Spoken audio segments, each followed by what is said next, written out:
Today we're going to talk about closing your pool. And there's 4 basic steps to closing your swimming pool. These are the things that you need to close the pool.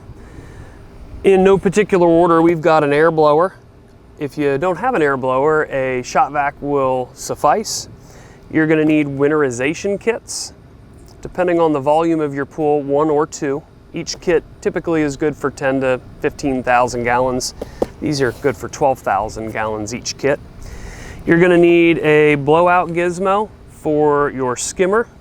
You're going to need the appropriate number of caps for your returns, some silicone grease, some Teflon tape, at least 1 gallon of antifreeze, and if you have a well, we highly recommend that you use the Revive product to remove any solids that may be collecting in your water. The first step is to balance your pool, to clean your pool, and to make sure you've got adequate chlorine in the pool. We're going to assume that you've got that done. Part of that initial first step is going to be to apply the appropriate number of winterization kits to the pool and broom in the chemicals with your broom, making sure that it's dissolved and into the water. The next step is going to be to lay out your plugs and remove the eyeballs and fittings from each return in your pool. The third step is going to be to dry the equipment, meaning remove the water from your pump, filter, heater, chlorinator. And then the last step is going to be blowing the water out of the lines and making sure that they're full of air as we plug them all off. Let's get started. All right, so we've cleaned the pool, we've balanced the pool. We've also applied our winterizer kits to the pool.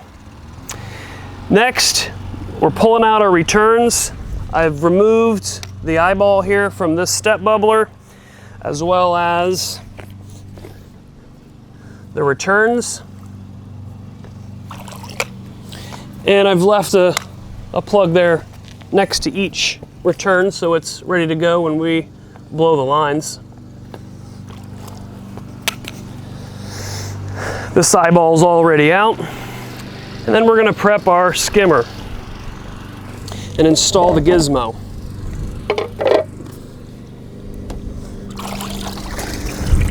Pull our basket out. We're going to take some Teflon tape and apply a liberal amount of tape here to the bottom set of threads.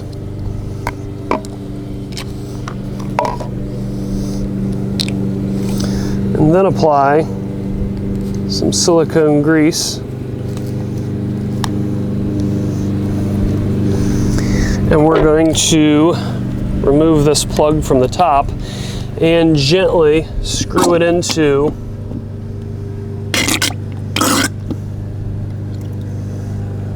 the skimmer.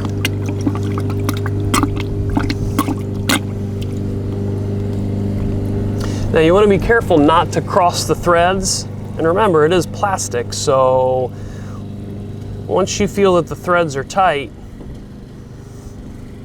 and that O-ring has made contact, just go ahead and leave it there.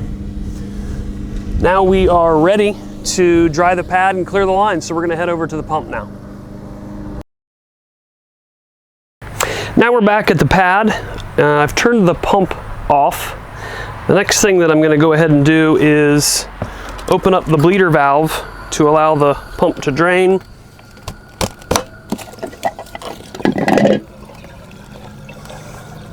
And the filter to clear themselves just with gravity. I'm removing the plugs from the side of the pump.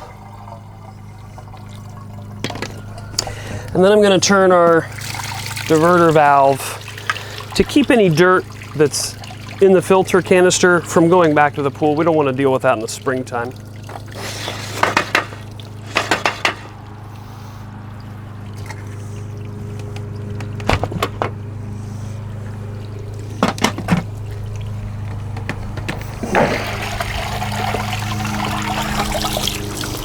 We're going to remove our filter and clean it before we put it away. Remember, never allow a dirty cartridge filter to dry. I am opening up and removing the cap from the back of the filter to let the rest of the water leave the filter. And now that we've got the filter dry, the pump is just about empty. We're going to go ahead and put this back together. We're going to put our lid back on our pump. And then we're going to put our blower on. If you're using a shop vac, this is when you would plug your shop vac into the drain to waste valve. And we're going to start blowing air into the filter backwards into the pump to get all of the water out.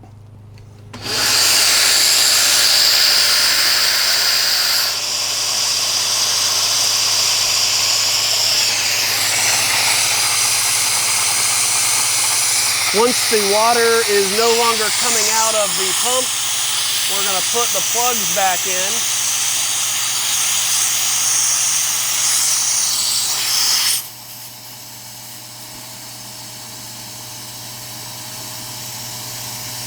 Now we've removed all of the water from this filter and this pump area. We're going to turn our diverter to main drains, forcing the water back through the pipe and out into the main drain.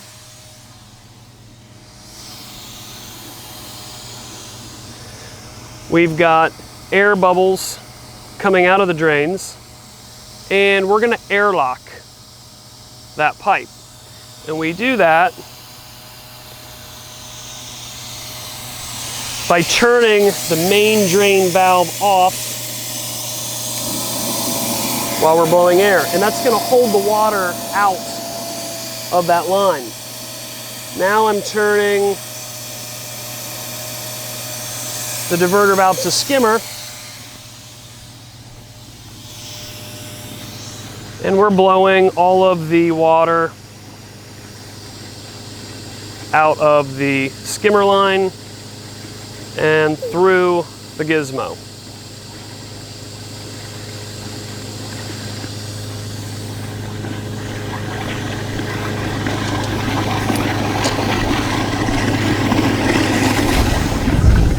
Now, there is a difference between winterizing a pool with an automatic cover versus a pool with a winter cover.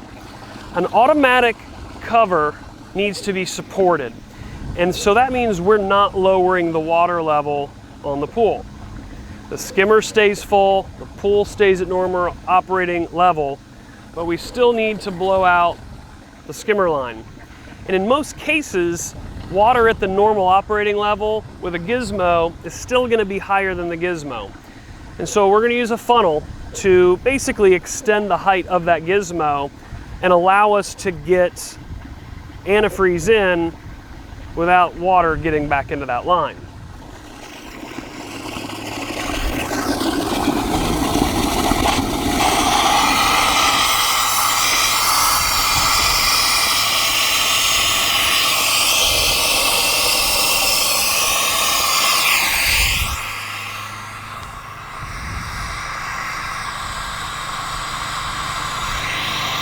Once there isn't any more water coming out of the gizmo and or funnel, we're going to turn off our blower.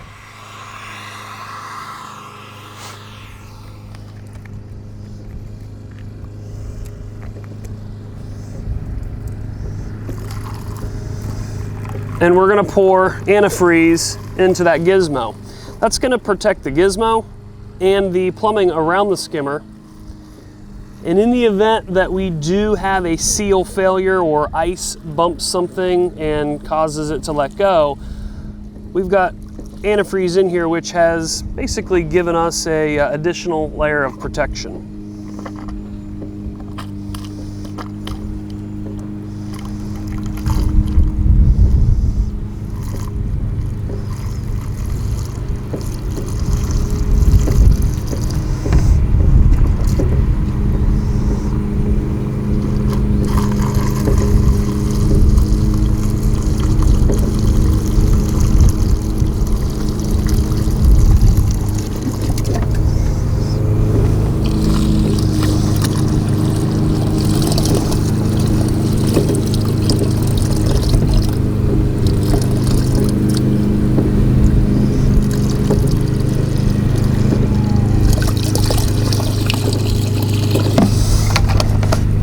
We've got our antifreeze in our skimmer. We're going to take the plug from the gizmo and put it in the top of the gizmo. And then conveniently we've got an extra empty bottle here for antifreeze, which we're going to place in the mouth of the skimmer to protect the throat and the wear from any freeze damage. Last but not least, we're going to add some freeze material. This is standard pool noodles, which you might even already have laying around, down into the water. Any styrofoam will do the trick. We're gonna put our skimmer lid, or our skimmer basket, in.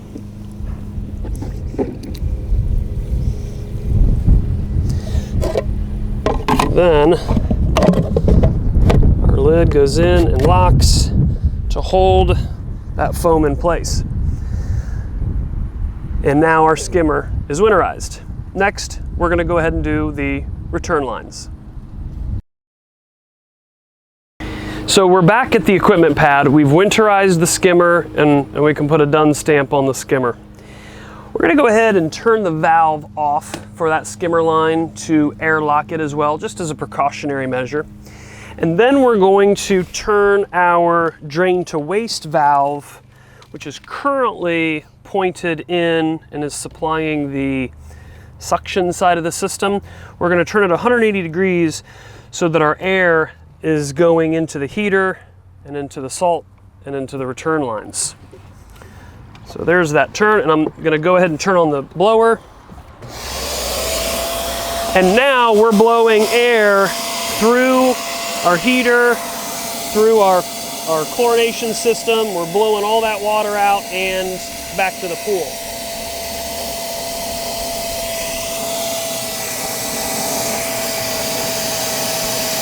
We've got gulps of water going through.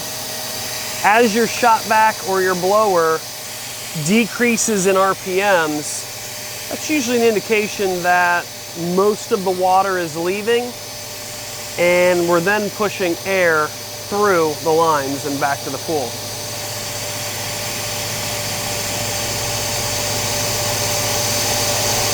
We've got just a little bit more water going through. We'll go ahead now and head over to the pool, and while each of the returns is blowing air, we're going to put a plug in each one of them, even though they're underwater, and they'll be winterized as well. All right, so we've got our water out of the bubbler returns. I'm going to put a plug into this one. Come over here and plug the second one.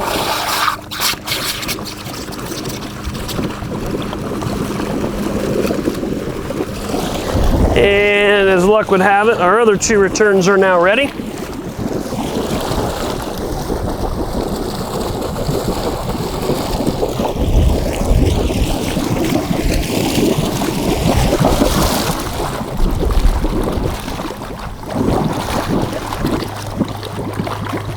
The last return can sometimes be a little bit tricky with that air blowing through. But we snug down that cap and make sure that we don't have any air bubbles coming out, and we've now winterized our return lines. We're going to go back and turn that blower or shot vac off now, and then do a project wrap up, do a little housekeeping, put some of the returns and plugs away, and this project will be done. So we're back at the pad once again. Our returns are done. So we're going to shut that valve, and bubblers, we're going to shut that valve. I'm going to open up my pump basket, and it's a good idea to remove your drain handle. If the skimmer or any of the returns valves are opened, it's not necessarily that big a deal. But if the main drain is opened during the winter months, it's going to allow water to come back up the lines and potentially create a freeze risk. So go ahead and put your handle in the pump basket, as well as all of your returns, your return eyeballs. Put the lid back on. I'm going to remove our shop vac or blower if that's what you've used.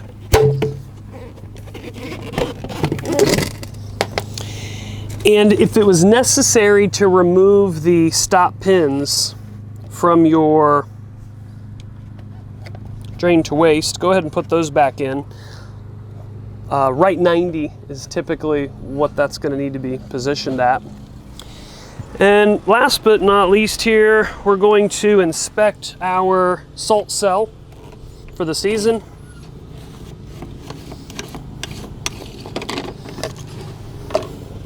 If you have a chlorine dispenser, this would be a good time to lubricate that top O-ring.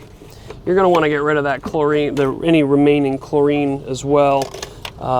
Either dispose of it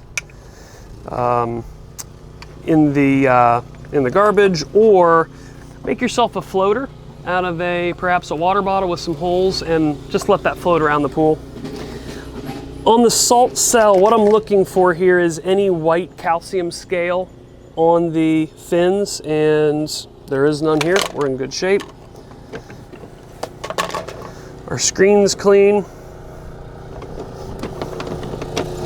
So we're going to reassemble this.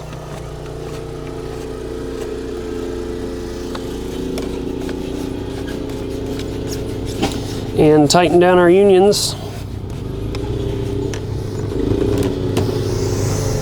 And this pool is now winterized. Any questions? Shoot us an email or give us a call. Thanks.